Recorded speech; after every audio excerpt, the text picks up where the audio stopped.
2 फरवरी 2026 भारत का आम बजट आ चुका है।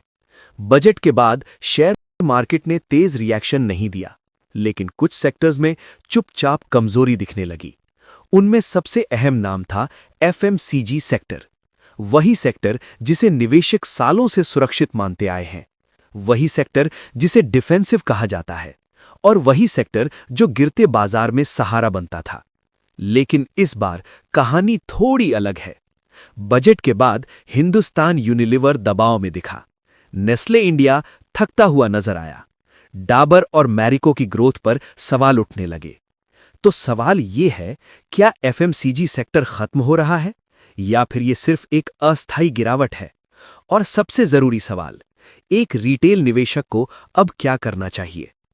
आज इस वीडियो में हम बजट 2026 के बाद एफएमसीजी सेक्टर की पूरी तस्वीर समझेंगे, बिना डर और बिना अफवाह के।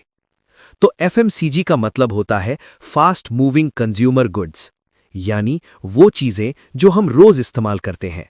साबुन, शैम्पू, तेल, बिस्किट, दूध और सिगरेट जैसी चीजें।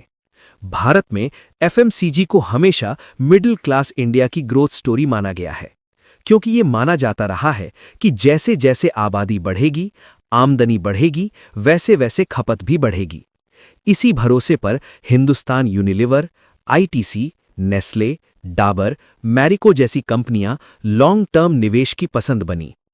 अब बात करते हैं एफएमसीजी को डिफेंसिव सेक्टर क्यों कहा जाता है। क्योंकि जब भी बाजार में डर होता है तो लोग सबसे पहले रोजमर्रा की जरूरतें नहीं छोड़ते।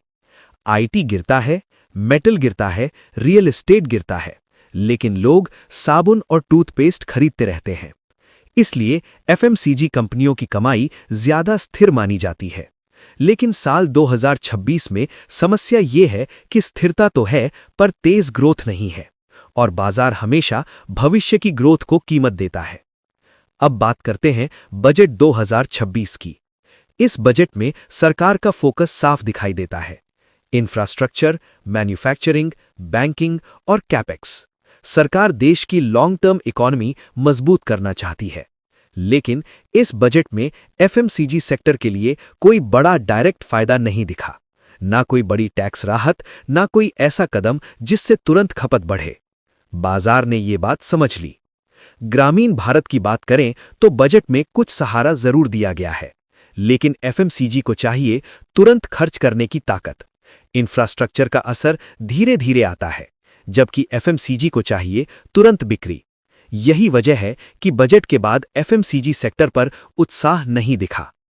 अब असली वजह समझते हैं कि एफएमसीजी स्टॉक्स क्यों गिर रहे हैं। सबसे पहली वजह, ये स्टॉक्स पहले ही बहुत महंगे थे। हिंदुस्तान यूनिलीवर 50 से ऊपर पीई पर ट्रेड कर रहा था। नेस्ले इंडिया 70 के आसपास पीई पर था, जबकि इन कंपनियों की ग्रोथ सिर्फ 8 से 10% थी। जब ग्रोथ कम हो और वैल्यूएशन ज्यादा तो बाजार सुधार करता है। दूसरी वजह, सेक्टर रोटेशन।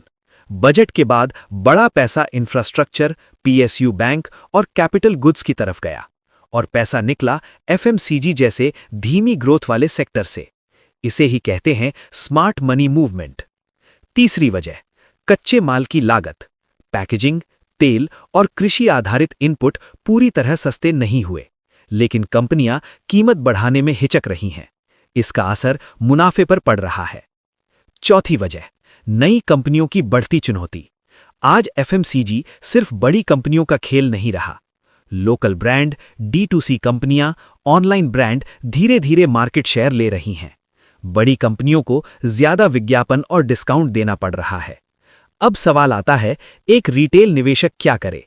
सबसे पहली बात, घबराए नहीं।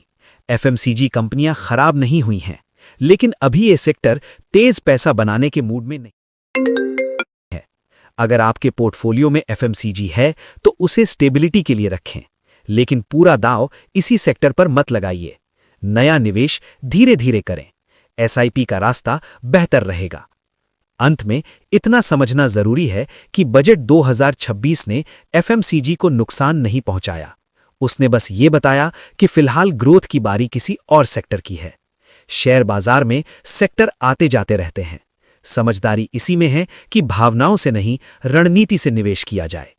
अगर आपको ये जानकारी काम की लगी हो तो इस वीडियो को लाइक करें और ऐसे ही ईमानदार और सरल मार्केट एनालिसिस के लिए चैनल को सब्सक्राइब